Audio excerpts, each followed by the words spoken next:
sesuatu yang isinya provokasi, tidak akan lama. Seperti Prabowo tidak akan lama melawan Jokowi. Suatu saat dia akan berhenti. Suryo Prabowo juga tidak selamanya akan membuat tweet provokasi soal Jokowi. Suatu saat dia akan disumpal lewat jabatan. Kejahatan tidak pernah akan bertahan jika orang-orang baik masih bersuara. ILC adalah sebuah acara yang dimoderasi oleh Karni Ilyas, yang memberikan ruang lebar-lebar kepada provokator untuk berceramah tanpa boleh dipotong. Waktu yang diberikan sangat panjang. Felix Xiao pernah jadi sales khilafah di acara ILC. Fadlizon jadi pengisi materi yang isinya menjelek-jelekan pemerintah. Haikal Hasan juga rutin berbicara di sana untuk bikin gaduh. Anies Baswedan diberikan waktu untuk membual. Rocky Gerung dikasih waktu untuk mendungu-dungukan pemerintah. Sehingga orang-orang baik di sana tidak mendapatkan tempat. Karena di dalam dunia ini porsi kebaikan dan kejahatan itu tidak bisa berimbang. Seharusnya kebaikanlah yang menjadi mayoritas dan mengisi waktu terbanyak di dalamnya. Seharusnya kebaikan yang diberikan waktu. Kalau kejahatan diberikan waktu yang seimbang, di sana mereka harus direhatkan selamanya. Kenapa harus direhatkan selamanya? Ada beberapa alasannya. Pertama, materi yang dibawakan selalu berseberangan dengan pemerintah. Sebagai media yang seharusnya membawa jurnalistik netral, ILC malah memilih untuk berseberangan. Bersembunyi di balik kebebasan pers dan kebebasan berpendapat mereka dengan asyiknya dan tingkah pola untuk menyudutkan pemerintah. Tapi di sisi lain, ketika kasus-kasus seperti Lapindo, ILC tidak membawanya. Sudah jelas bahwa materinya digiring sedemikian rupa agar memberikan pandangan kepada publik soal Jokowi. Berpihak boleh.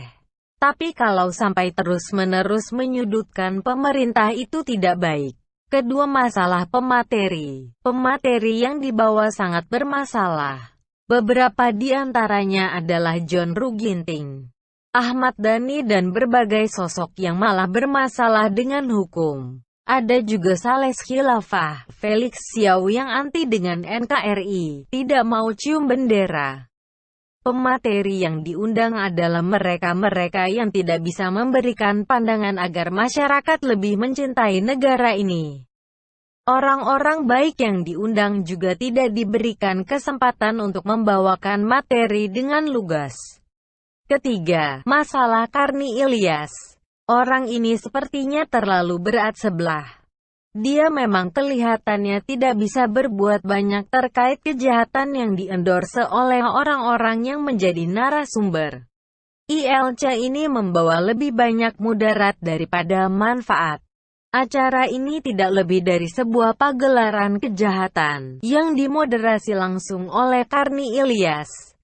Dulunya acara ini memang diisi oleh para pengamat yang memiliki pandangan tajam terkait satu sisi. Oposisi dihadirkan dengan diskursus yang sangat mantap. Saya tidak benci dengan oposisi, tapi saya benci dengan oposisi yang tidak menawarkan solusi. Dan oposisi macam ini yang dihadirkan. Lihat saja Fadlizon, tokoh oposisi yang dihadirkan, hanya sibuk mencari-cari kesalahan tanpa adanya solusi. Bagaimana demokrasi bisa sehat jika publik dibiarkan melihat orang-orang semacam ini? Tidak menawarkan solusi, hanya memberikan masalah. Waktu di ngomongin begitu, mereka dengan asyiknya juga malah ngomong, oposisi memang tugasnya mengkritik, dan pemerintah tugasnya menyelesaikan. Bisakah oposisi semacam ini kita sebut dengan sampah masyarakat? Akhirnya Karni Ilyas mengatakan dan memberikan kode bahwa ILC akan membawakan episode terakhir di tahun ini. Dan menandakan bahwa akan ada libur panjang. Saya jadi curiga, apakah orang ini sedang ingin fokus ke kasus hukum yang menjeratnya soal tanah di daerah Nusa Tenggara? Enggak tahu juga. Toh saya juga tidak mau berspekulasi terlalu jauh terkait Karni Ilyas ini. Akhirnya dia menyerah, rehat. Nafasnya mungkin sudah tak kuat untuk bangun malam-malam dan berdiri sambil bengong lihat pemateri yang ada di sana. Tapi dari sini kita mulai paham bahwa tidak selamanya orang-orang yang zalim bisa tetap merusak NKRI. Setelah Rizik ditangkap, Bohir siap diproses, Karni Ilyas stop. Indonesia aman. Kita bisa rehat sejenak untuk menikmati Indonesia yang lebih baik, tanpa provokasi. Negara sudah hadir dalam memberikan keamanan. Terima kasih TNI, Polri dan BIN. Kita tunggu si Prabowo gak jelas itu bersuara terkait penangkapan Rizik. Harusnya kalau ILC masih ada, bisa bikin tema nih. Prabowo hilang,